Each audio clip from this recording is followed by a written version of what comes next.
The Resilience Across Borders podcast is intended for education, support, and inspiration. I am not a psychologist or a medical doctor and do not offer any professional, medical, or health advice. If you are dealing with or suffering from any psychological or medical conditions, please seek help from a qualified health professional.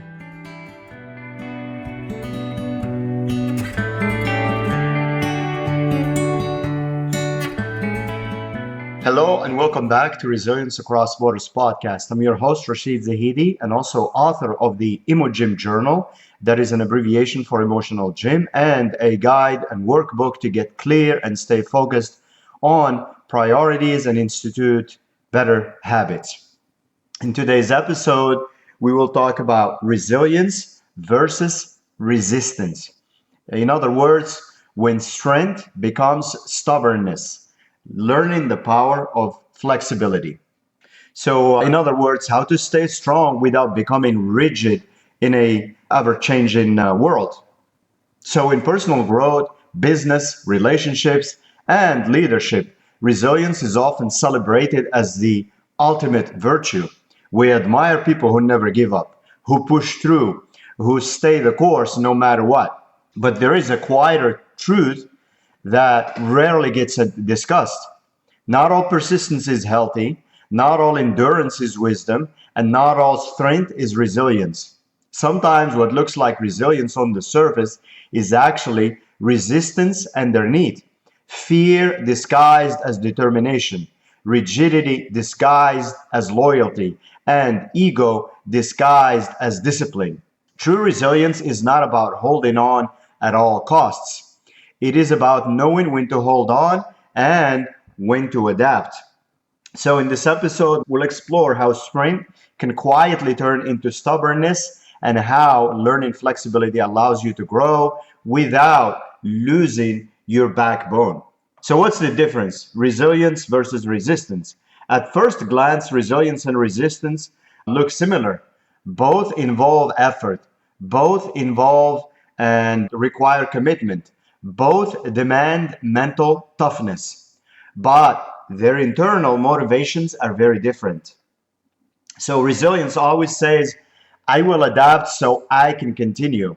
Resilience says, I will endure so I don't have to change. Resilience is a forward-looking approach. Resistance is fear protective. Resilience learns and resistance defends. Resilience adjusts course, resistance doubles down, even when wrong. One is rooted in growth, the other is rooted in control. Understanding this distinction is the first step toward wiser strength. So, number one, notice when persistence becomes emotional armor. Many people persist not because something is working, but because quitting feels like failure. They stay in unhealthy jobs, outdated strategies, strained relationships, or draining routines because letting go threatens their identity. Someone like that will say to themselves, I am not someone who gives up. I've invested too much. I've always done it this way. I need to prove I can handle this. Over time, persistence becomes armor. It protects self-image, not well-being. So, for example, a business owner keeps investing in a failing service line because it was their original idea. Even when data shows declining returns, they refuse to pivot because abandoning it feels like abandoning their younger self. A resilience response would be, this chapter taught me, now I evolve. A resistant response is, I'll suffer before I change. Do the honest motivation check. You can do this as often as you need to, maybe once a month. Ask yourself, am I continuing this because it's effective or because it's familiar? Am I growing here or just surviving? If I weren't afraid of judgment, would I still choose this? Write the answers without editing them. Patterns will emerge. Number two, separate commitment from rigidity. Commitment is healthy, rigidity is not. Commitment is about purpose, rigidity is about control. You can be deeply committed to your mission while remaining flexible in your methods. Strong people often confuse loyalty to a goal with loyalty to a specific path, but life rarely unfolds in straight lines.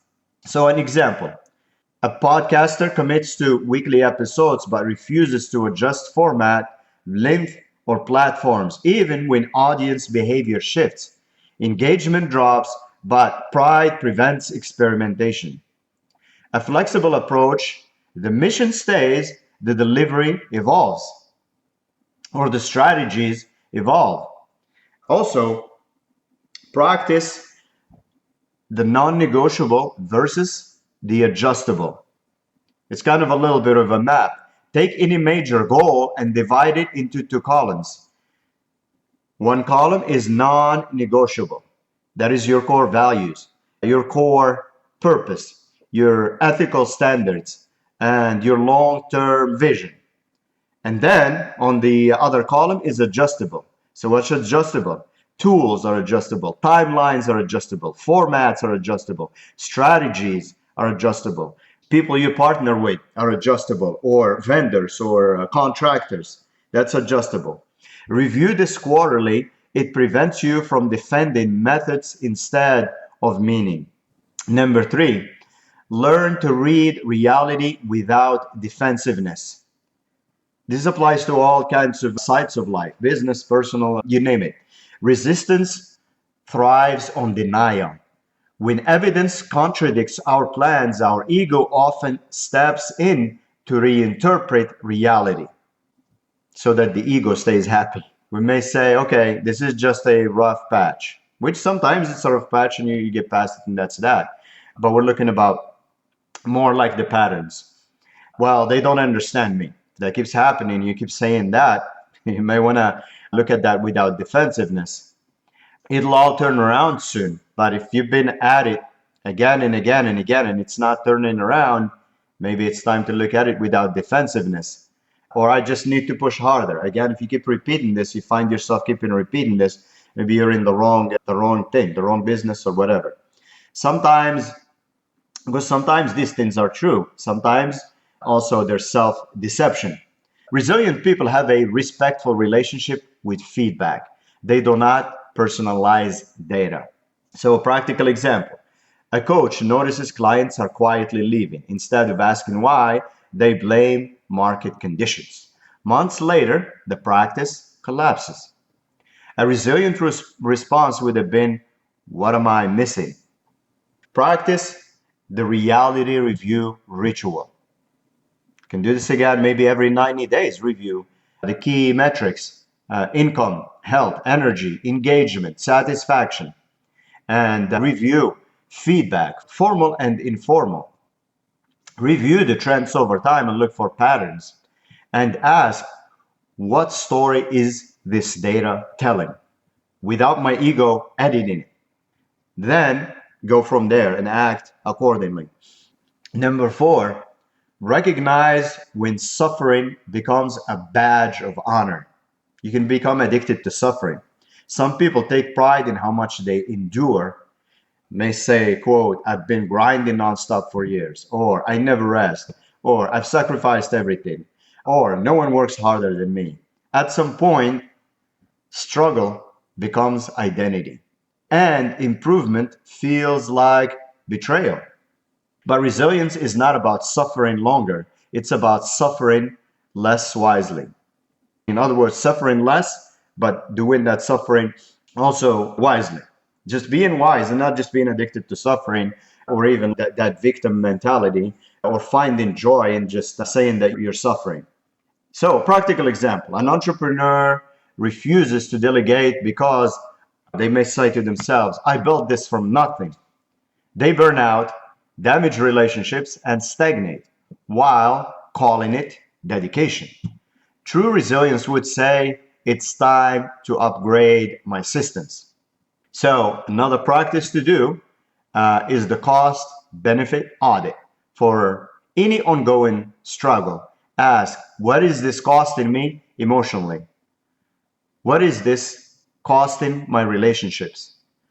What is it costing in my health? What is it costing my future options? Then ask, is the return still worth this price? If not, adaptation is strength, not weakness. Number 5, develop strategic flexibility instead of reactive change. Flexibility does not mean inconsistency. It means making deliberate adjustments rather than emotional pivots. Resistant people change only when forced. Resilient people change proactively. They treat adaptation as a skill, not a surrender. So, for instance, a content creator waits until views collapse before experimenting. A resilient creator tests new formats while still stable.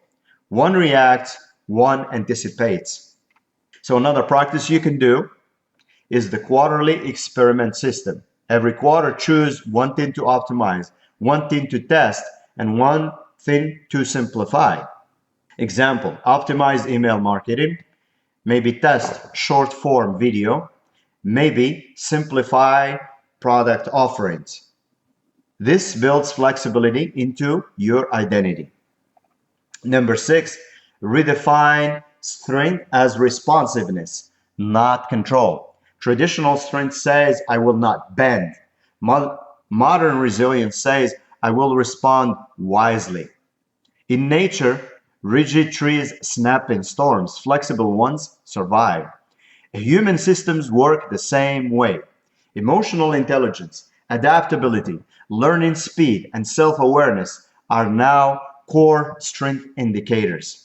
So, a practical example, say in a relationship conflict, one partner refuses to reconsider their position, quote, on principle, the relationship deteriorates. A resilient approach will say, let me understand before I defend. So, another practice here you can do is the pause and adjust method. Before reacting to anything, setbacks, for instance, practice to pause. Okay, the bigger the decision, the longer the pause. Decisions you need to pause for 24 hours if possible. And then you need to label the emotion. What am I feeling? And you need to ask, what is this teaching me? And then you can adjust the response. This interrupts the built-in stubborn reflexes. Takes a long time to change an effort, big effort, and a system to change some of these long entrenched stubborn reflexes. Number 7, upgrade your identity from survivor to navigator. Many resilient people built their strength through adversity. Survival became their superpower. But survival mode thinking is limited. Endure, push, protect, resist, hold are just some of the things that come to mind. But navigation mode thinking evolves. It's more like assess, adjust, optimize, collaborate, design. Your past resilience got you here. Your future requires flexibility. So someone who overcame poverty through extreme frugality struggles to invest later in growth, education, or opportunities. Scarcity habits become constraints. Another practice related to this one is identity reframe exercise. You can complete this sentence. I am no longer just someone who survived blank, this, and that. I am now someone who builds this, and that. Repeat it weekly, let it reshape self perception. Because you cannot achieve anything that is not consistent with your identity. If you're stuck in the identity of survival and frugality, it's hard for you to invest in a business, it's hard for you to invest in yourself, in your self improvement, and so on and so forth. The true resilience is not stubborn endurance, it is intelligence, it is intelligent persistence, it is holding values loosely and principles firmly. Staying committed while staying curious. Protecting your mission without protecting outdated methods. Letting go without giving up. Adapting without losing yourself. In a world that changes faster every year, rigidity is fragile. Flexibility is durable. I will repeat that again. Rigidity becomes fragile in a changing world, and flexibility is durable. And the strongest people are not those who refuse to bend, but those who bend, learn, and rise higher each time. So as always, thank you for tuning into the Resilience Across Borders podcast. If you are enjoying this podcast and finding it helpful, please pick up a copy of the companion journal. It's called Emo Gym, and it'll help you incorporate a lot of ongoing practices into your daily life, and it'll help you organize your life and not sleepwalk through life. You can follow the blog posts and new episodes. They are at the URL at resilience.com, ATRESILIENCE.com. Remember to be kind to yourself and be kind to others and stay resilient.